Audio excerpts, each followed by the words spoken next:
Qu'est-ce qui pleut? Qu'est-ce qui pleut? C'est quoi ce temps? C'est quoi ce temps? Je ne fais rien aujourd'hui, il pleut trop. J'arrête. Bienvenue dans cette nouvelle vidéo.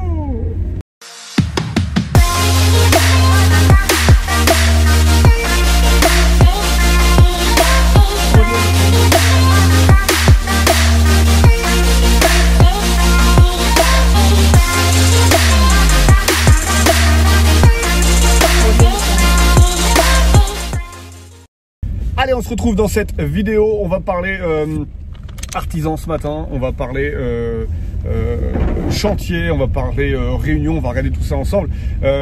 Il s'avère que je viens de passer sur un chantier où j'ai croisé le travail d'un artisan pour qui je fais confiance généralement parce qu'il est bon dans son domaine, c'est-à-dire que c'est un électricien. Voilà.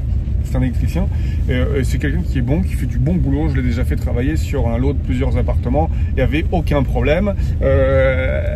Et là, si tu veux, je viens d'acquérir avec Women Invest, avec ma femme, un immeuble de 3 appartements sur lequel on a de l'électricité à faire, donc on lui a donné de l'eau, on a de la plomberie à faire, on l'a donné à un plombier avec qui on travaille et ça s'est très bien passé également, et on a un petit peu de placo parce qu'en fait, je vais te montrer des vidéos dans cette petite vidéo, justement, des vidéos dans la vidéo, de façon à ce que tu puisses voir un petit peu ce qu'on fait. On a de la démolition, on va recréer des choses et en fait on crée 3 appartements qui vont être loués en location courte durée, qui sont face à la mer.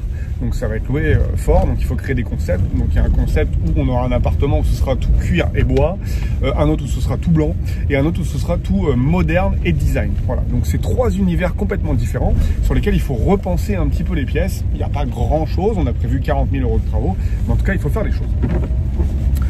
Donc on a donné le lot électricité à l'électricien, le lot plomberie au plombier. Jusque là tu vas me dire, ok, ça fait déjà 2 minutes qu'on regarde ta vidéo et tu nous as expliqué ça, top. Et j'allais donner le lot plaquiste, à mon plaquiste habituel, mais comme le chantier il est situé à 150 km de là où on vit, il me dit ouais Laurent, ça me fait un petit peu loin, tu comprends, 150 bornes, moi j'ai plein de boulot. Bon, il est débordé, il travaille très très bien mais il est débordé. Du coup mon électricien me dit bah écoute Laurent, je t'ai pas dit mais tu sais ça fait quelques mois qu'on essaie de passer d'une entreprise électricité pure et dure à une électricité tout corps d'état. Voilà. C'est-à-dire qu'il est actuellement avec ses 2 enfants et il aimerait bien les faire rentrer dans la société et l'idée ce serait de pouvoir faire du tout corps d'état. Donc il me dit si tu veux, moi je te propose de te faire ton placo. Je dis ok, c'est quoi tes tarifs? Donc il me fait un devis. Je te passe la négociation, c'est pas le but de la vidéo, mais je négocie le prix, on s'entend, 4 500 €, ça comprend l'électricité, mise aux normes des 3 appartements, test, plus création de quelques prises, interrupteurs, voilà, des babioles, mise à la terre, etc. Et puis tu as ensuite en placo reprise d'un faux plafond complète, reprise des 3 salles de bain en placo, hydrofuge, etc. Bref, tu connais la chanson. Donc on lui donne tout ça, on signe 4005, hop, et puis il me dit moi il me faut un acompte de 2000 €, je fais ok, on fera 2000 € de situation, et puis 500 € au moment où on fait la réception du chantier. Je fais ok d'accord, il n'y a pas de souci. Donc il commence l'électricité, bon sur l'eau électricité forcément je l'attendais pas parce que je sais qu'il est bon. Donc voilà, je le vois arriver avec ses gamins, il commence à faire l'électricité, il tire ses prises, machin, etc. Top, impeccable. Et puis là moi, je prends l'avion et je pars aux États-Unis. Avec Women Invest, d'ailleurs, on te mettra une petite vidéo vlog États-Unis pour que tu puisses aller voir ce qu'on a fait aux États-Unis. Et puis, on se barre. Et à un moment donné, je reçois un appel, tu vois, un appel du plombier qui me dit allô Laurent, j'ai une bonne et une mauvaise nouvelle. Je commence par laquelle, tu vois. Oh, je dis ouais, chelou. Dis-moi. Il me dit bah écoute, la bonne nouvelle c'est qu'on a fini le taf. Il ne nous restera plus qu'à faire l'étanchéité autour des bacs à douche avec les joints en silicone, mais on a fini le taf, tu vois. Et il dit de notre côté le taf est fait, c'est bon, on est ok, on va pouvoir t'envoyer la facture de situation et puis on fera la réception ensemble. Je dis pourquoi t'as pas fait l'étanchéité autour des bacs? Tu vois, ils mettent les bacs à douche et puis ils font l'étanchéité autour du placo, tu vois. Il me dit, bah en fait, c'est ça la mauvaise nouvelle. C'est que j'ai pas fait l'étanchéité autour des bacs, parce qu'il s'avère que le placo, il tient pas. Je dis, comment ça le placo il tient pas? C'est quoi le délire? Le placo il tient pas, il y a des rails, il l'a vissé. Il me dit non, justement, il faut que tu viennes voir le chantier, parce qu'avec le placo, on peut faire du trampoline. Oh là, c'est quoi ça? Donc du coup, il me dit ça. Je dis ok, bah écoute, je vais voir avec l'électricien. Il dit ouais, ok, bon, vois avec l'électricien, essaie de faire vite, de façon à ce qu'on puisse intervenir nous rapidement et finir le chantier, tu vois. Je dis ok, il n'y a pas de souci. Je regarde les photos qu'il m'envoie et puis je te montre tout de suite là. Je vais te montrer à quoi ressemble le placo pour que tu puisses voir à quoi ça ressemble. Vraiment. Je te mets une petite vidéo. Regarde le placo. Voilà. Ça, c'est un petit peu. Là, ça va pas. Là, ça va pas le faire du tout. Bon, comme tu le vois, on peut faire du trampoline avec le placo. Donc c'est pas bon du tout, on n'est pas bon. Donc je reçois ça, je suis aux États-Unis. Je dis ok, très bien, j'ai vu tes photos. Je vais appeler l'électricien et puis faire le point avec lui, quoi. Donc j'appelle l'électricien, il répond pas. J'y envoie un SMS, je dis allô, j'espère que le chantier avance bien. Dis-moi où tu en es, quoi. Je vais pas l'incriminer, quoi. Donc de là, il me répond oui, oui, parfait, ça avance super, ça sera fini quand tu rentreras. Je suis ok, d'accord. Donc j'y renvoie quand même un petit message, je dis écoute, quelqu'un est passé sur le chantier, j'ai appris que le placo tenait pas super bien. Est-ce que tu peux bien mettre des plots de colle pour que ce soit étanche et que ça et que le placo tienne, quoi. Limite, voilà, qu'on puisse derrière faire l'étanchéité et puis quand j'arrive, que le carreleur pose sa faïence, quoi. Donc là, il me répond pas. Je n'ai pas de retour. Je fais ok, d'accord. Il me restait 5 jours à faire aux États-Unis. Les 5 jours passent, je rentre en France. En France, je l'appelle. Ouais, on peut se voir demain. Il me dit oui, oui, il n'y a pas de souci. Il vient sur un autre chantier, donc, puisque je lui avais donné du boulot sur un autre chantier, un projet de 9 appartements sur lequel il fait l'électricité des 9. Et puis j'ai dit moi pour le projet des 3, j'y vais cet après-midi. T'as fini? Ah bah non, j'ai pas terminé. J'ai dit ok, t'auras fini quand? Il me dit bah j'aurai fini semaine prochaine. J'ai dit ok, quand? Ah bah semaine prochaine, mardi ou mercredi. J'ai dit non, on pose les dates, donc tu vas telle date, telle date, telle date, donc le 12 t'auras fini. Il me dit ok. Donc moi je fonce, je vais sur le chantier. Là je constate la vidéo que je viens de t'envoyer. Je regarde, donc j'appuie. Effectivement, il y a du jour. En fait, ce qui se passe, c'est que pour gagner de l'épaisseur, il a pas mis de rails et de fourrure, de fourrure et de montant. Il a mis des rails à plafond, si tu veux, à plafond, avec des U, des cornières. Bon, cornières, voilà, donc on a gagné 1,5 cm. Par contre, au milieu, il n'y a pas de renfort. Donc, sans renfort, le placo, si tu veux, il est souple. Donc, il vient rentrer dans le mur. Donc de là, je l'appelle et là je lui dis, donc je tombe sur la messagerie et je lui dis est-ce que tu peux me rappeler pour faire le point ensemble? Pas de son, pas d'image, et je lui envoie un texto le soir.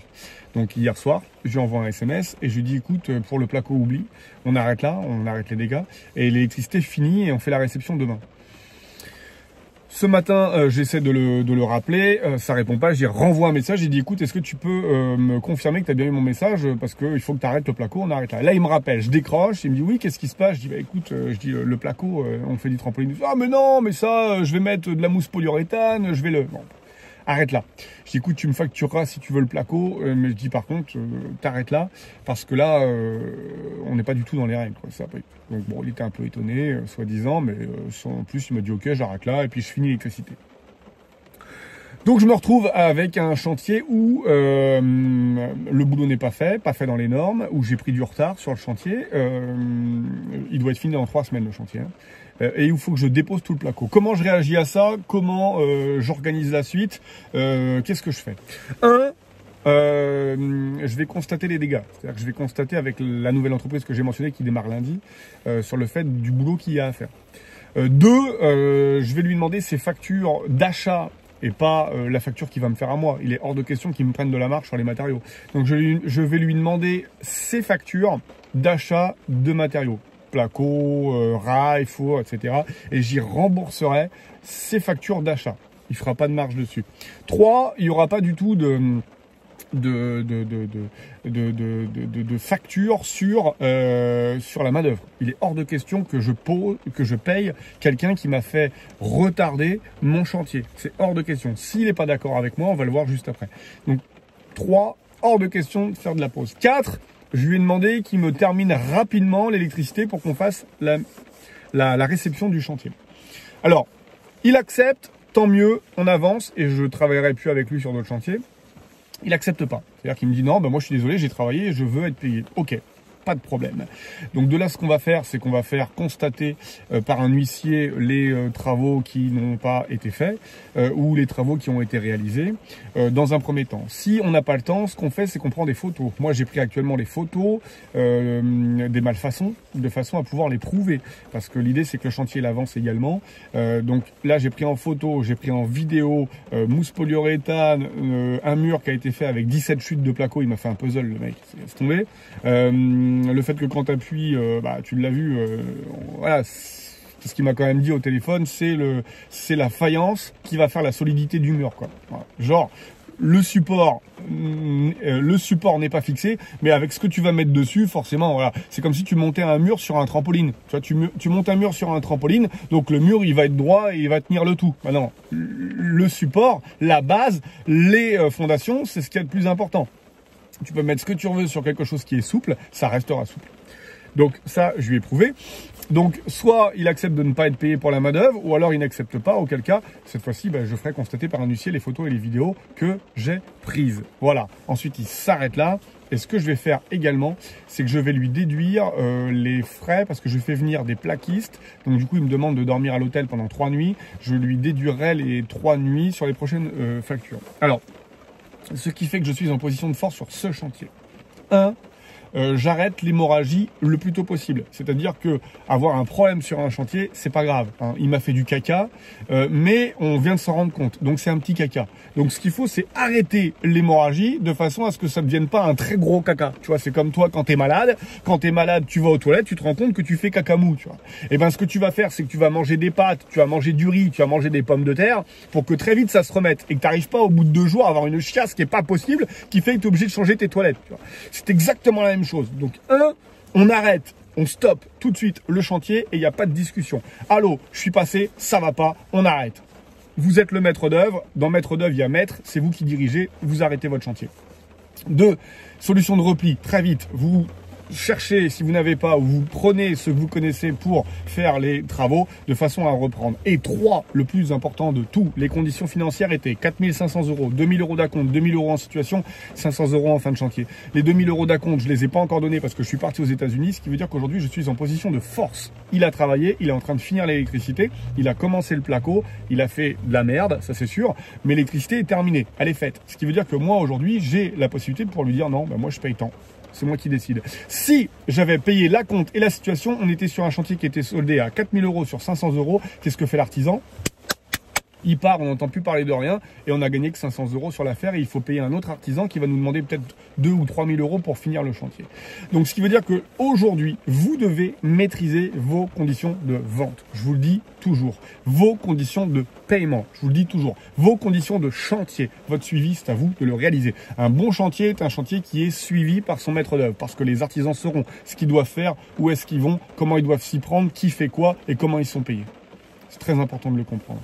Vous ne pouvez pas vous permettre de laisser passer et que l'artisan dirige parce que sinon ça ne va pas le faire. Alors attention, sur les conditions de paiement. J'étais moi-même à mon compte, j'avais une société auparavant. Il y a des moments où on a besoin d'avoir des acomptes. C'est nécessaire et obligatoire. Par exemple, si dans le devis, il y a plus de matériel que de main d'œuvre. Je m'explique. Vous faites appel à une personne qui pose des menuiseries. Donc fenêtres, volets, portes, portails. On peut imaginer que dans un devis à 10 000 €, il y a peut-être 8 000 € de matériel et 2 000 € de pause. Cette personne-là, vous devez lui donner un acompte d'au moins 40 voire 50% parce qu'il y a beaucoup de matériel. Il ne pourra pas commander votre matériel ou alors il sera obligé de faire un effort de trésorerie, c'est-à-dire qu'il devra prendre des fonds de sa société pour pouvoir payer, ce qui peut mettre en difficulté une entreprise. en difficulté une entreprise. Parce que si vous avez 4 chantiers, que vous êtes une petite entreprise et que vous avez 4 devis à 10 000 € et que vous avez que 10% d'acompte, imaginez bien que vous n'allez pas pouvoir supporter l'achat. Donc si vous faites appel à un poseur de menuiserie, il est normal que vous donniez 40 ou 50% d'acompte. Par contre, si vous faites pas appel à un maçon, si vous faites appel à, on va dire, un peintre, on peut imaginer que le montant de l'acompte sera beaucoup plus bas parce que le montant du matériel est inférieur au montant de la main d'œuvre. Voilà, un peintre sur 10 000 €, il va en avoir pour 1 500 € d'achat de peinture matérielle. Le reste, ça va être de la main d'œuvre. Il vend son temps. C'est exactement la même chose pour le maçon. Le maçon, il vous monte un mur, le parpaing, le sable, le ciment et l'eau, c'est rien à côté du montant de la main d'œuvre. Je vous le dis, c'est d'ailleurs pour ça que c'est plus facile avec un maçon de lui dire je te fais arriver les matériaux et ensuite je te paye la main d'œuvre, plutôt qu'avec un on va prendre un autre exemple, un poseur de fenêtres ou de portes, où lui on peut pas lui dire je vais chercher le matériel et puis tu me le poses. Il va dire non, moi si je te pose, c'est le matériel que je te fournis parce que c'est sur le matériel qui gagne de l'argent et pas forcément sur la pose. D'accord?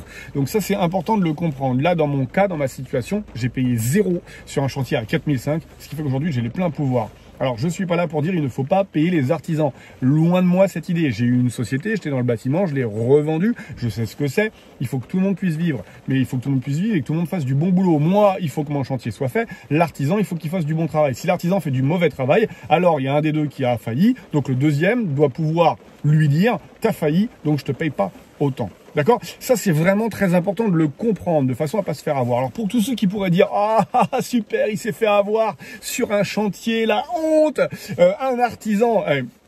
Ça fait partie du décor. D'accord? Aujourd'hui, je suis en train de suivre un projet de 11, un projet de 3 et un projet de 4 plus un local. Ce qui veut dire qu'aujourd'hui, je me retrouve avec 17 appartements plus un local à suivre. C'est du boulot. Donc sur les 17, vous pouvez vous retrouver avec une entreprise qui est défaillante. Ou vous pouvez vous retrouver avec un gars qui a un problème de santé, ou un gars qui a un problème de personnel, ou un problème de trésorerie. C'est-à-dire que le monde des oui-oui, il n'existe pas. Dans l'immobilier, quand vous vous exposez, vous pouvez vous attendre à avoir quelques problèmes. Le sérieux d'une entreprise, c'est pas de ne pas avoir de problème. Il y a plein d'entreprises qui ont des problèmes. Le sérieux, c'est de pouvoir réagir vite. Vous avez un problème, vous avez cette capacité à pouvoir réagir, alors vous êtes une entreprise sérieuse. Vous avez un problème, vous n'agissez pas, vous êtes une entreprise qui n'est pas sérieuse. Pareil pour nous en tant que maître d'œuvre, ou pour vous qui investissez, vous allez avoir des problèmes. Problème avec des locataires, problème avec la banque, problème pour trouver un bien, problème avec le comptable, problème avec le notaire. Bref, on a toujours des problèmes. Les gens qui n'ont pas de problème sont des gens qui ne font rien. Maintenant, l'idée, c'est comme je vous l'ai dit au démarrage de cette vidéo, pouvoir prendre en compte tous ces problèmes de façon à ce que très vite on trouve une situation et on se retrouve sur l'autoroute à nouveau de l'investissement. Voilà, j'espère que cette vidéo vous a plu. Je vous mets en description un petit quiz qui va vous permettre de savoir si vous êtes un investisseur aguerri ou non. Si vous avez des questions, n'hésitez pas dans les commentaires à donner toutes vos questions.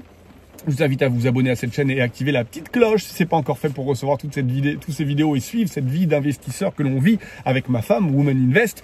Et en tout cas, je vous souhaite bon investissement et je vous dis à très bientôt. Ciao, ciao.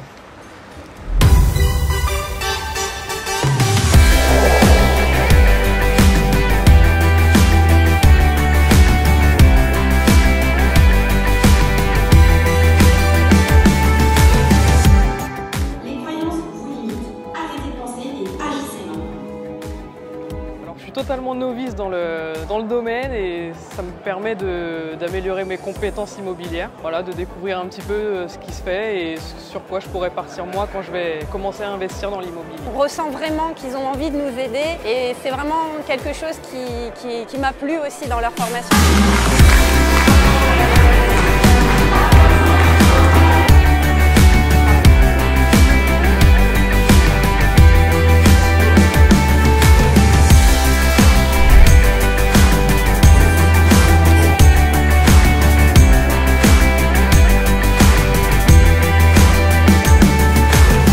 Parce que vraiment vous allez apprendre énormément de choses. Vous allez peut-être aussi mettre vos croyances limitantes de côté. Il faut savoir oser. Il faut savoir oser faire un pas en avant pour justement mettre parfois ses certitudes à mal. Mais c'est surtout pour notre bien. Voilà. Hyper bienveillants et ils sont toujours là pour répondre à nos questions, surtout quand il y a des urgences et qu'on a des grosses problématiques.